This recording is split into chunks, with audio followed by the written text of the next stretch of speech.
வணக்கம். நான் உங்கள் நெடுஞ்சாலை தமிழரசன்.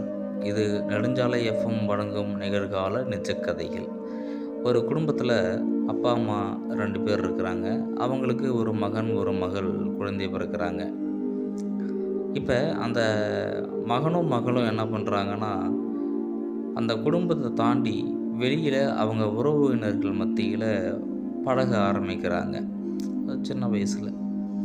அப்படி பழக ஆரம்பிக்கும் பொழுது, இந்த அப்பா, அம்மா வந்து அந்த உறவினர்களுக்கு ஏதாவது நல்லது, கெட்டது பண்ணியிருப்பாங்க இல்லையா?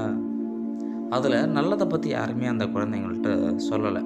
"உங்க அப்பா தான் எங்களுக்கு இது பண்ணாரு. உங்க அம்மா தான் எங்களுக்கு இது பண்ணாங்க" அப்படின்னு.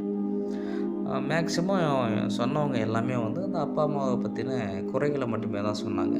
இப்போ அந்த குழந்தைகளுக்கு மனசுல என்ன பதிவாகுது அப்படின்னா, நம்முடைய அப்பா, அம்மா வந்து மத்தவங்களுக்கு தீங்கு செய்யக்கூடிய ஒரு அப்பா, அம்மா அப்படின்னு பதிவாகுது.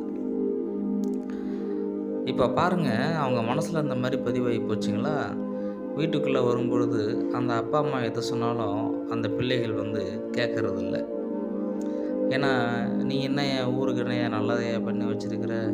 நீ என்ன ஊருக்கு நல்லதா பண்ணி வச்சிருக்கிற? வெளியில போனா தல காட்ட முடியலையே!" அப்படின்னு அந்த குழந்தைங்க வந்து சொல்லுது.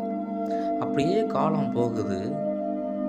இந்த மகனும், மகளும் வந்து ஒரு 25, 26 வயசு நெருங்கும் பொழுது, இப்போ ஊர்க்காரங்க வந்து அந்த அப்பா, அம்மாட்ட வந்து சொல்றாங்க, "உன் பையன் நடவடிக்கை ஒண்ணும் சரியில்லையே!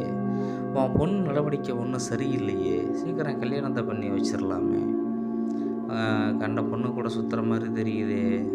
பசங்க கூடலாம் சேர்ந்துக்கிட்டு தண்ணி அடிக்கிறான், சிகரெட்டு பிடிக்கிறான்" அப்படின்னு இந்த மாதிரி வெறுப்பை உண்டாக்கக்கூடிய விஷயங்கள அந்த அப்பா, அம்மாட்ட சொல்கிறாங்க.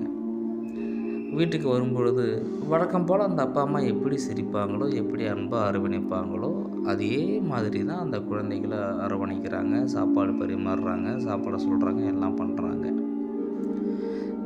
ஆனா, இந்த அப்பா, அம்மாகிட்ட தங்கள பத்தி குறை சொன்ன அந்த நிகழ்வ அந்த குழந்தைகள் வந்து தூரத்துல இருந்து பார்க்குறாங்க. தூரத்துலனா ரொம்ப தூரத்துல இல்ல. செவிக்கு அவர்கள் பேசுவது கேட்கின்ற ஒரு தூரம் தான்.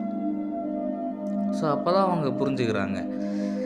யார் என்ன சொன்னாலும் நம்ம அத அப்படியே நம்பக்கூடாது. வள்ளுவர் சொல்வதைப் போல "எப்பொருள் யாரார்வாய் கேட்பினும் அப்பொருள் மெய்ப்பொருள் காண்பது அறிவு" அப்படின்னு. அதனால நாமளும் வாழ்க்கையில யார் என்ன சொன்னாலும் அத அப்படியே நம்பி மற்றவர்கள் மேல வெறுப்பை காட்டுவது நிச்சயமாக தர்மமாக இருக்காது. தர்மத்தின் நிலைநாட்டுக்கள் வாழ்க!